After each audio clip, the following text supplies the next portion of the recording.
நேயர்களுக்கு வணக்கம். இன்றைய நேர்காணலில் திராவிட வெற்றி கழகத்தின் முதன்மை செயலாளர் திரு வல்லம் பஷீர் அவர்கள் இணைந்திருக்கிறார். அவரோடு பேசலாம். வணக்கம் தோழர். வணக்கம். பதவியேற்று கிட்டத்தட்ட 5 நாட்கள் ஆச்சு. இன்னைக்கு 6வது நாள். இன்னைக்குதான் அமைச்சர்களுக்கான போர்ட்போலியோக்கள் ஒதுக்கப்பட்டிருக்குது. அதுல குறிப்பிட்டு பார்க்கும்போது விஜய் அவர்களுக்கு உள்துறையும் போலீஸ் காவல்துறையும் ஒதுக்கப்பட்டிருக்குது. நிதித்துறை செங்கோட்டையன் அவர்களுக்கும், பள்ளி கல்வித்துறை ராஜ்மோகன் அவர்களுக்கும் ஒதுக்கப்பட்டிருக்கு. பெரிதும் எதிர்பார்க்கப்பட்ட வெங்கட்ராமன் அவர்களுக்கு உணவு மற்றும் வழங்கல் துறை ஒதுக்கப்பட்டிருக்குது. எப்படி பாக்குறீங்க தோழர்? அமைச்சரவையில் செங்கோட்டையன் மட்டும் தான் அனுபவம் வாய்ந்தவராக இருக்கிறாரு. மற்றவர்கள் எல்லாமே அரசுக்கும் புதுசு, அமைச்சரவைக்கும் புதுசு. எப்படி இருக்குன்னு பாக்குறீங்க? முதலமைச்சரே அனுபவம் இல்லாத முதலமைச்சர் தான். அதனால் அது ஒன்றும் பெரிய செய்தி அல்ல. ஆனால் அதையெல்லாம் கடந்து இவ்வளவு நாட்களாக நியமிக்கப்படாத அமைச்சர்களுக்கான இலாக்கா இப்போது நியமிக்கப்பட்டு ஒதுக்கீடு செய்யப்பட்டிருக்கிறது என்று சொன்னால் இதற்கு பின்னால் இருக்கக்கூடிய அரசியல் என்ன என்பதைத்தான் நான் பார்க்கிறேன். இந்த இலாக்கா ஒதுக்குனதுக்குள்ள இருக்கிற அரசியல், அவருக்கு அந்த மயிலாப்பூரினுடைய சட்டமன்ற உறுப்பினருக்கு பள்ளி கல்வித்துறை ஒதுக்க போறாங்கன்னு சொன்னோன்னே நம்ம ஆட்களுக்கு ஒரு பயம் வந்துருச்சு. ஏன்னா தர்மேந்திர பிரதானுடைய அறிக்கை அப்படிப்பட்ட அறிக்கையாக இருந்துச்சு. காக்கா உட்கார பனைமரம் விழுந்ததா அல்லது உண்மையிலேயே இது நடந்ததா என்று ஒரு நீண்ட ஆய்வு கதை உட்படுத்த வேண்டிய கட்டாயத்துக்கு நாம எல்லாம் தள்ளப்பட்டோம். அவருடைய அறிக்கை வருது, இவருக்கு இந்த இலாக்கா ஒதுக்க போறதாக சொல்றாங்க. எங்க மும்மொழி கொள்கைக்கு வழிவகுத்து விடுவார்களோ என்கிற ஒரு பயம் அவருடைய பின்னணியை கொண்டு நமக்கு ஏற்பட்டு விட்டது என்பதுதான் யதார்த்தமான உண்மை. இப்போது அது நண்பர் ராஜ்மோகனுக்கு ஒதுக்கப்பட்டிருக்கு. பெரிய சவாலான பணி. நண்பர் ராஜ்மோகன் என்ன செய்ய போகிறார் என்பதை நாம் பொறுத்திருந்து பார்ப்போம். அதற்கு முன்பாக இந்த சட்டமன்ற உறுப்பினர்களுக்கு அமைச்சர்களாக ஆகிற வாய்ப்பை உருவாக்கி அந்த கட்சியினுடைய தலைவர் அவர்களை அமைச்சராக நியமிச்சாரு. அவர்களும் பதவி பிரமாணம் ஏற்றுக்கொண்டாங்க. ஏன் இவ்வளவு நாட்களாக இந்த தாமதம்? அரசு ஏறக்குறைய செயலிழந்து போய் 2.5 மாத காலம் ஆச்சு சார். எப்ப கோட் ஆஃப் கண்டக்ட் இம்ப்ளிமெண்ட் ஆச்சோ அப்பவே அரசு செயலிழந்து போச்சு. வழக்கமான ரொட்டீன் ஆக்டிவிட்டிஸ் மட்டும் தான் நடந்துகிட்டு இருந்தது. மற்றபடி துறை ரீதியா வேற எதுவுமே செய்யல. இப்ப இந்த 5-6 நாளா ஐஏஎஸ் அதிகாரிகளை மாற்றம், ஐபிஎஸ் அதிகாரிகள் மாற்றம்னு தான் செஞ்சுக்கிட்டு இருந்தாரே தவிர விஜய் வேற இலாக்கா சம்பந்தப்பட்ட எந்த பணிகளும் முன்னெடுக்கப்படல. இலாக்கா சம்பந்தப்பட்ட எந்த பணிகளும் நடக்கல, நடக்கவும் முடியாது. காரணம், செயலாளர்கள் மட்டும் துறை அமைச்சர் இல்லாம இயங்க முடியாது. நீங்க குடியரசுத் தலைவர் ஆட்சி வந்துடும், கவர்னர் கைக்கு ரூல் போயிடும். அதனாலதான் நாங்க ஆதரவு தெரிவிச்சோன்னு நம்ம ஆட்கள் கம்யூனிஸ்ட், அதே போல அண்ணன் திருமா, இந்திய யூனியன் முஸ்லீம் லீக் எல்லாம் சொன்னாங்க இல்லையா? ஆனா ஏறக்குறைய இந்த 5 நாட்களாகவே அப்படித்தான் தென்பட்டுச்சு. முதலமைச்சர் மட்டும்தான் இருக்காரு, மீதி எல்லாம் இலாக்கா இல்லாத மந்திரியாக இருக்காங்க. யாருக்குமே இலாக்கா ஒதுக்கப்படல. அரசு அதிகாரிகள் அந்தந்த துறைக்கு நியமிக்கப்பட்டாங்க. இனிமேலும் அரசு அதிகாரிகள் தான் இயங்க போறாங்க. ஏன்னா நீங்க உங்க கேள்வியிலேயே சொன்னது மாதிரி முன் அனுபவம் இல்லாத ஒரு அமைச்சர்கள் வந்தா அரசு அதிகாரிகள் என்ன சொல்றாங்களோ அதை கேட்டு இவங்க கத்துக்கிற வரைக்கும் அவங்க கிட்டதான் பாடம் படிச்சாகணும். வேற வழி கிடையாது. ஏறக்குறைய இதுவும் குடியரசுத் தலைவர் ஆட்சி மாதிரி தானே நம்ம பொருள் கொள்ளலாம்னு வச்சுக்கோங்களேன். அப்போ இத்தனை நாட்களாக ஒதுக்கப்படாமல் ஏன் இருந்தாரு? முதலமைச்சராக பொறுப்பேற்கிற போதே அமைச்சர்களுக்கு இலாக்கா ஒதுக்கிட்டு போயிட வேண்டியதானே. 10 அமைச்சர்கள் முதலமைச்சரோட சேர்த்து 9 அமைச்சர், ஒரு முதலமைச்சர். இலாக்கா ஒதுக்குறதுல என்ன பிரச்சனை? முக்கியமான இலாக்காக்கள் தானே இப்பவும் ஒதுக்கி இருக்காங்க. அதே மாதிரி முக்கியமான இலாக்காக்களை ஒதுக்கிட்டு போயிடலாம்ல. ஆனா அவரு அதிமுகவினுடைய ஒரு பிரிவுக்காக காத்திருந்தாரு. அதே மாதிரி கூட்டணி கட்சிக்கு வர்றவங்களுக்கு என்ன டிமாண்ட் இருக்குன்னு நினைச்சு காத்திருந்தாரு. நீங்க ஜென்டில்மேன் பாலிடிக்ஸ் பண்றாரு. அவர் டெல்லியில இருக்கிற ஃபார்முலா படி பண்றாரு. தமிழ்நாட்டுல இதுவரைக்கும் இல்லாத புதுமையை புகுத்திட்டாரு. பாருங்க, எதிர்கட்சியாக இருக்கிற திமுகவினுடைய தலைவரை போய் சந்திக்கிறாரு, பாட்டாளி மக்கள் கட்சி தலைவரை போய் சந்திக்கிறாரு, சீமானை போய் சந்திக்கிறாரு அப்படிலாம் சொன்னாங்க இல்லையா? அந்த ஜென்டில்மேன் ஏன் சார் எடப்பாடி பழனிசாமியை விஷ் பண்ணும்போது விஷ் பண்ணாம தடுத்தாரு? அந்த உள்ளுணர்வு அவருக்கு எதை உணர்த்துச்சு? அப்ப அதிமுகவை நம்ம காலி பண்ண போறோம், அதிமுகவை பார்த்து நம்ம எந்த கரிசனமும் காட்டக்கூடாதுன்றதுனாலதான் எடப்பாடி பழனிசாமி போய் பார்க்கல. அவரு சட்டப்பேரவையில் எடப்பாடி பழனிசாமி வணக்கம் சொன்னப்போ கூட இவர் ஒரு கர்டசிக்காக கூட அந்த வணக்கத்தை திருப்பி சொல்லாத நபராகத்தான் வெளிப்பட்டாரு. அப்போ அதிமுகவினுடைய வரவுக்காக அவர் காத்திருந்தார். அதிமுகவினுடைய ஒரு பகுதி வரவு ஏதோ ஒரு சமிக்கையை அவருக்கு உணர்த்தியது.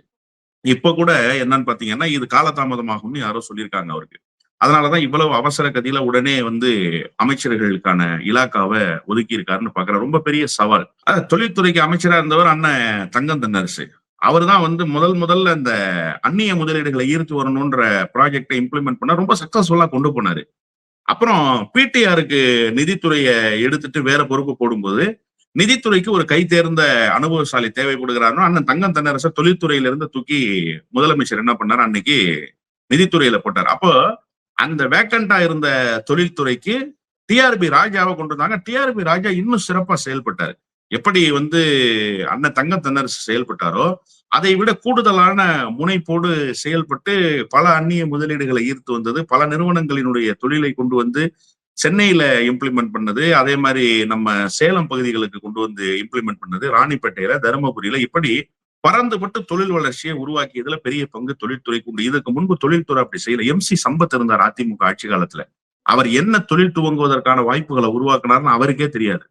எடப்பாடி பழனிசாமிக்கே எதுவும் தெரியாது தொழில்துறை என்ன பண்ணிருக்காங்கன்னு. ஆனா இந்த 5 ஆண்டு காலம் தொழில்துறையில் ஒரு மிகப்பெரிய புரட்சியை முதல் இன்னிங்ஸ்ல அண்ணன் தங்கம் தென்னரசும், 2வது இன்னிங்ஸ்ல TRB ராஜாவும் நிகழ்த்தி காட்டினாங்க. இப்ப அந்த துறையை வந்து புதியவரான கீர்த்தனாவுக்கு ஒதுக்கி இருக்கிறாங்க அப்படின்னு நான் செய்தியை வந்து பாக்குறேன். அப்போ ஒரு பெரிய சவாலான துறையை கொண்டு வந்து ஒருவரிடம் கொடுத்திருக்கிறார்கள். அதே போல இப்ப நான் ஏற்கனவே சொன்னது மாதிரி இந்த தர்மேந்திர பிரதானுடைய மிரட்டல்னே வச்சுக்கோங்க. அதை நீங்க அதை வெறும் அறிக்கையாக பார்க்காதீங்க. ஏன்னா கடந்த காலத்துல இருந்தால் நான் கொழுத்து போய் தான் பேசினாரு. அவருடைய அந்த பேச்சு திமிர்தனத்தினுடைய உச்சம் கடந்த காலத்துல பேசுனது. நீங்க ஒத்துக்கிட்டாதான் நாங்க நிதி தருவோம், நாங்க ஒன்னும் யாசகம் கேட்கலன்னு அப்ப நம்ம சொன்னோம். இப்ப ஆட்சி புதிதாக அமைந்த உடனேயே ஒரு கருத்தை வெளிப்படுத்துறாரு அப்படின்னா அது ஒட்டுமொத்தமாக ஒரு மிரட்டல் என்கிற துணியில இருந்துதான் புரிஞ்சுக்கணும். அதை எப்படி ராஜமோகன் எதிர்கொள்ள போறாரு அப்படிங்கிறது ஒரு மிகப்பெரிய கேள்வி. இதையெல்லாம் இவர்கள் சரி செய்து ஆட்சியை சீராக கொண்டு போய் நடத்தணும். அவங்க ஆட்சி நடத்தணும்ன்றது தானே அண்ணன் MK ஸ்டாலினுடைய கருத்துமே கூட. 6 மாச காலம் அவங்களுக்கு ஒரு வெயிட்டிங் பீரியட் கொடுப்போம், நம்ம அப்சர்வேஷன்ல இருப்போம் அப்படின்னு சொல்லியிருக்காரு. அப்போ உங்களுக்கு அப்சர்வேஷன் டைமாக 6 மாத காலம் என்று சொன்னால் நீங்க அந்த 6 மாத காலம் எப்படி செயல்பட போகிறீர்கள் என்பதை வைத்துத்தான் மக்கள் உங்களை மதிப்பிட போறாங்க. நீங்க உடனே இன்னைக்கு காலையில ஒரு நாடகம் போடுறீங்க, டாஸ்மார்க்ல வந்து 20 ரூபாய் பாட்டிலுக்கு வாங்குறாங்களா, உடனே என்னன்னு விசாரிக்க சொல்லி. இது இல்ல தமிழ்நாட்டினுடைய பிரச்சனை. அதை தாண்டி தமிழ்நாட்டினுடைய பிரச்சனைகள் இருக்கு. நீங்க வந்து மின்சாரத்துறைக்கு வந்து பொறுப்பேற்கிறாரு நிர்மல்குமார். மின்சாரத்துறைன்றது ரொம்ப முக்கியமான துறை. மின் மிகை மாநிலமாக இருந்த மாநிலம் தமிழ்நாடு. இடையில மின்சார தட்டுப்பாடு ஏற்பட்ட மாநிலமும் தமிழ்நாடாக மாறிச்சு. இப்ப மீண்டும் மின்மிகை மாநிலமாக மாறி இருக்கு. அப்ப வந்து மின்சார உற்பத்தியில நாம கவனம் செலுத்தணும்.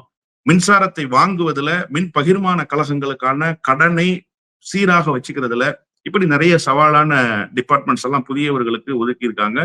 உண்மையிலேயே விஜய் மிகுந்த கவனத்தோடு இயங்கணும். அவர் நினைக்கிறது மாதிரி இல்ல. நிதித்துறையில நிதியை பிரிச்சு கொடுக்கறது தான். அதுல ஒரு அனுபவசாலியை போட்டாங்க. செங்கோட்டையனுக்கு அப்ஸ் அண்ட் டவுன்ஸ் கண்டிப்பாக தெரியும். அவர் அதை சீரா நடத்திடுவாரு. ஆனா மீதி இருப்பவர்கள் எல்லோருமே புதியவர்கள். ஒரு சின்ன அடி சறுக்குனாலும் மிக முக்கியமான துறைகள் அவை. அது ஒரு மிகப்பெரிய பின்னடைவை இந்த அரசுக்கு ஏற்படுத்திவிடும். எனவே மிகுந்த பொறுப்புணர்வோடு இந்த அமைச்சர்கள் செயல்பட வேண்டும். ஏன்னா எல்லாமே மிக முக்கியமான துறைகள் இந்த புதிய அமைச்சர்களுக்கு. அதை விட கனிம வளத்தை கொண்டு போய் பிரபுவுக்கு கொடுத்திருக்கிறாங்க.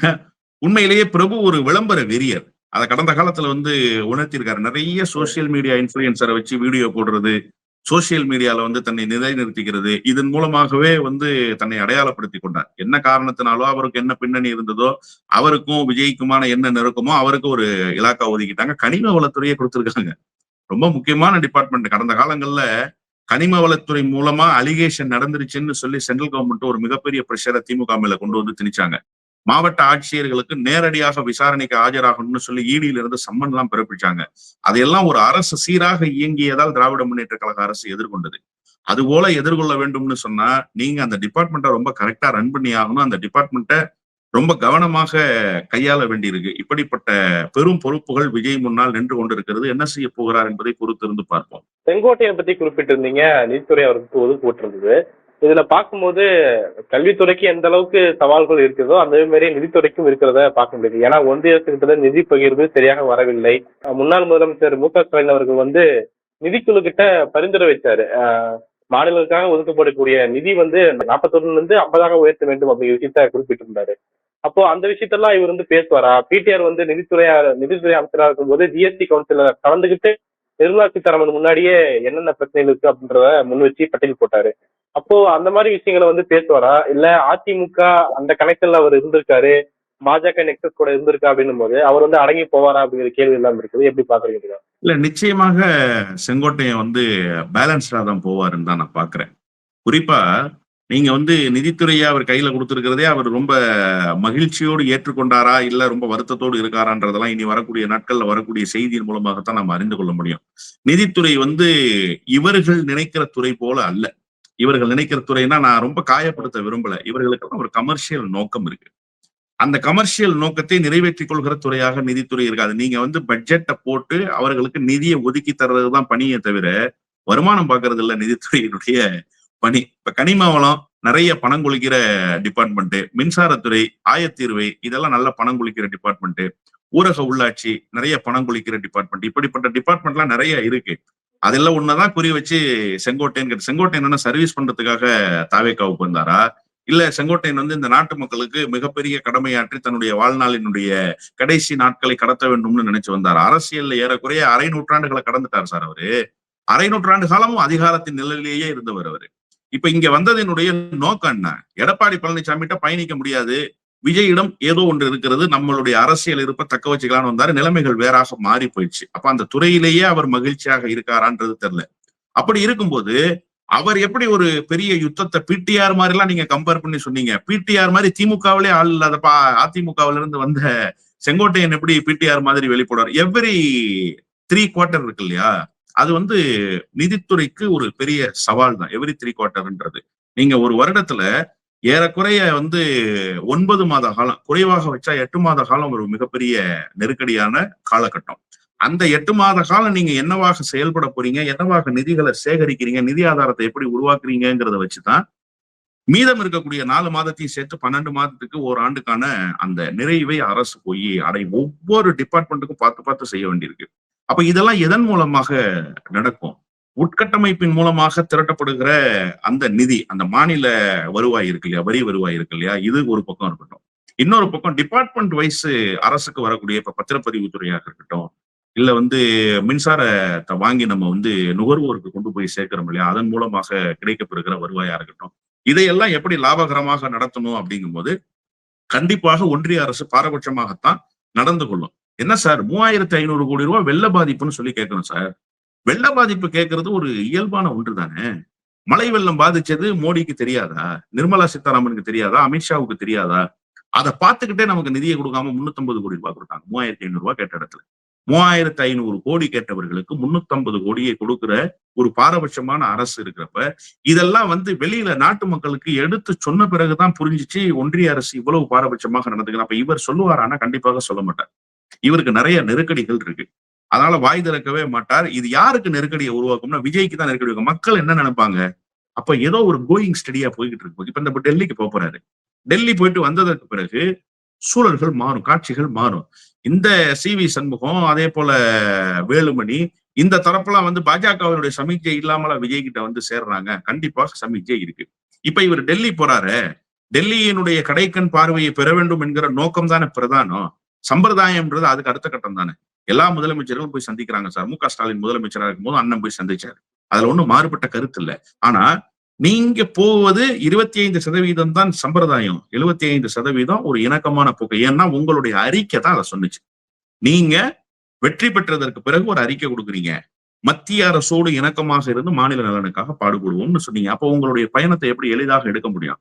அப்ப நீங்க இணக்கமாக இருக்கீங்கன்னு நான் பொருள் கொள்றேன். ஆனா ஒன்றிய அரசு உங்களுக்கான நிதியை கொடுக்காது. இதை இடையிலிருந்து பேச வேண்டிய செங்கோட்டையன் பேசுவாரான்னா பேச மாட்டாரு. இப்ப அலிகேஷன் யார் மேல வந்து நிக்கும்? மக்கள் பார்வை யார் பக்கம் கோபமா திரும்பும்? விஜய் பக்கம் கோபமாக திரும்பும். எனவே நான் அதனாலதான் சொன்னேன், கத்தி மேல நடக்கிறது மாதிரியான நிர்வாகம் இப்போது அவர் கையில் வந்திருக்கிறது. வெளிப்படை தன்மையோடு இயங்கியாக வேண்டும், ஒன்றிய அரசை எதிர்க்கிற விதத்தில் எதிர்த்தாக வேண்டும், அரசையும் சீராக. ஏன்னா எதிர்பார்ப்பு கூட்டிடுச்சு, டபுள் ஆயிடுச்சு. திமுக மீது இந்த எதிர்பார்ப்பு இல்லை இப்ப தாவேக்கா மீது. இது ஒரு ஊழலற்ற ஆட்சின்னு இவங்க வந்து எஸ்டாப்ளிஷ் பண்றாங்க. அப்ப சின்னதா தவறு நடந்தா கூட அதுக்கு பதில் சொல்ல வேண்டிய கட்டாயம், கடமைப்பாடு வந்துடும். நீங்க வந்து நிதி வருவாய் வந்து போதுமானதாக இல்லாதனால நிதி பற்றாக்குறை ஏற்பட்டுச்சுன்னா அதை இந்த நாட்டு மக்களுக்கு சொல்லி ஆகணும். வாய் மூடி கொண்டிருந்தால் நாட்டு மக்கள் நம்ப மாட்டார்கள். எனவே பெரும் சவால்கள் காத்திருப்பதாகத்தான் நான் புரிந்து கொள்கிறேன். நிச்சயமாக செங்கோட்டையன் ஒன்றிய அரசு 1 ரூபாய் தந்தாலும் கூட 10,000 ரூபாய் தந்ததாகத்தான் சொல்ல வேண்டுமே தவிர காசே அவர்கள் கொடுக்கவில்லை, வஞ்சிக்கிறார்கள் என்றெல்லாம் பேசுகிற இடத்தில் கடந்த காலத்திலும் இல்லை, இனிமேலும் அவர் இருக்க மாட்டார். ஆதவர்சனா அவர் வந்து எந்த போர்ட்போலியோக்கு போக போறாரு அப்படிங்கிற விஷயம் பெரிதும் எதிர்பார்க்கப்பட்டது. அவருக்கு வந்து இப்போ பொதுப்பணித்துறையும் விளையாட்டு மேம்பாட்டுத்துறையும் ஒதுக்கி இருக்கிறாங்க. விளையாட்டு மேம்பாட்டுத்துறை வந்து போன ஆட்சியில வந்து துணை முதலமைச்சராக இருந்த உதயநிதி அவர்கள்ட்ட இருந்தது, இப்போ இவர்கிட்ட வந்திருக்கு. பொதுப்பணித்துறை ரொம்ப முக்கியமான துறை வந்திருக்குது. எப்படி பாக்குறீங்க? அதாவது இது வந்து ஒரு தற்காலிக ஏற்பாடுதான் ஆதவர்ஜுனாவுக்கு. பொதுப்பணித்துறையும் விளையாட்டுத்துறையும் ஒன்றோடு ஒன்று சம்பந்தப்பட்ட துறை அல்ல, 2 வெவ்வேறான டிபார்ட்மெண்ட்ஸ். இப்ப என்னன்னு கேட்டீங்கன்னா, கம்பைன்டு டிபார்ட்மெண்ட்ஸ் சில இருக்கு. இப்ப பள்ளி கல்வித்துறையும் உயர்கல்வித்துறையும் ஒன்னாக இருந்தா அது கல்வித்துறைன்னு ஆயிரும். கனிம வளமும் பொதுப்பணித்துறையும் ஒன்னா இருந்தா அது ஒரு டிபார்ட்மெண்ட்ல மேனேஜபிள் ஆயிடும். இப்ப இது ரெண்டுமே என்டையர்லி டிஃப்ரெண்ட். நான் என்ன புரிஞ்சுக்கிறேன் அப்படின்னா, நிச்சயமாக இது மாறுதலுக்கு உட்பட்டது. ஒண்ணு பொதுப்பணித்துறையில கண்டினியூ ஆவாரு, இல்ல விளையாட்டுத்துறையில அவர் கண்டினியூ ஆகாரு. புதுசா வரப்போற டீம் இருக்கு இல்லையா, இவர்களுடைய இன்கம் ரொம்ப ஸ்மூத்தா முடிஞ்சதுக்கு பிறகு இந்த வேலுமணி, விஜயபாஸ்கர் இவங்களுக்கு இலாக்கா கொடுத்தாகணும். காங்கிரஸுக்கு 2ன்னு அண்ணன் செல்வ பெருந்தகை சொல்லியிருக்காரு. இன்னும் இவங்க தரப்புல இருந்து எவ்வளவுன்னு சொல்லல. அப்ப இதெல்லாம் வரும்போது இந்த இலாக்கா மாற்றம் இருக்கும் அப்படின்னு தான் நம்புறேன். நீங்க ரொம்ப அழகா கோட் பண்ணி காமிச்சீங்க. எனக்கு ரொம்ப மகிழ்ச்சியா இருந்தது. அதாவது ஆதவர்ஜுனாவுக்கு கொடுக்கப்பட்டிருக்கிற விளையாட்டுத்துறைக்கு அண்ணன் உதயநிதி ஸ்டாலின் இதற்கு முன்பாக இருந்தாரு. அப்ப அந்த துறையை கொண்டு இவர் வசம் ஒப்படைத்திருக்கிறார்களா அப்படின்னு கேட்டா, அப்படியெல்லாம் ஒரு உள்நோக்கத்தோட ஒரு கணக்கு போட்டு அவங்க கொடுத்திருப்பாங்க அப்படின்றதெல்லாம் பார்க்கல. இமீடியட் தேவை என்னன்னு பார்த்திருப்பாங்க. ஏன்னா நான் சொன்னது மாதிரி இந்த 5 நாட்களாக அரசு இயந்திரம் முடங்கி போயிருக்கு. வெறும் டிரான்ஸ்பர்ஸ் மட்டும்தான் அரசு அறிவிப்பாக வந்துகிட்டே இருக்கு. அரசு இயந்திரம் முற்றிலுமாக முடங்கிருச்சு. ஏன்னா இலாக்கா காலியா இருக்கு, சீட்ஸ் காலியா இருக்கு, மந்திரிகள் இல்ல. மந்திரிகள் இல்லாம அதிகாரிகள் தனித்து இயங்க முடியாது. தனித்து இயங்கிட்டா நாளைக்கு பதில் சொல்ல வேண்டிய கட்டாயம் வந்துடும். சீஃப் மினிஸ்டர் கூப்பிட்டு யாரை கேட்டியா பண்ணேன்னு கேட்டுருவாங்க.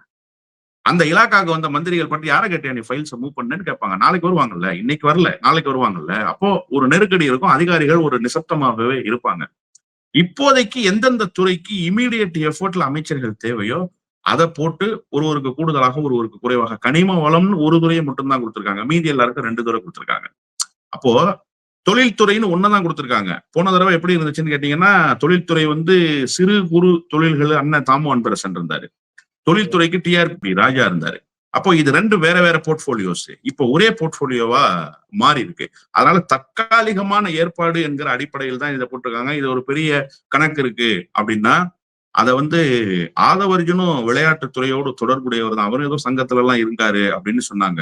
ஆனா இவர் என்னதான் உதயநிதியை போல தன்னுடைய அரசியல் வருகையை நினைச்சுக்கிட்டாலும் இவர் உதயநிதியும் அல்ல.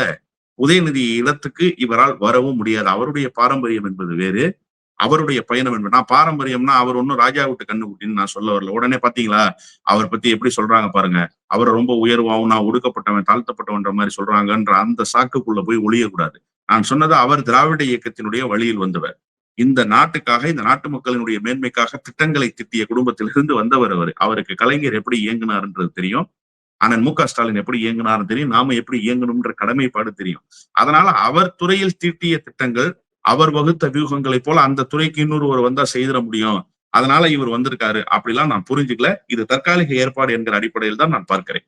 நிறைய முக்கியமான விஷயங்களை பார்த்தீங்க. உங்களோட நேரத்துக்கும் கருத்துக்கும் மிக நன்றி. நன்றி.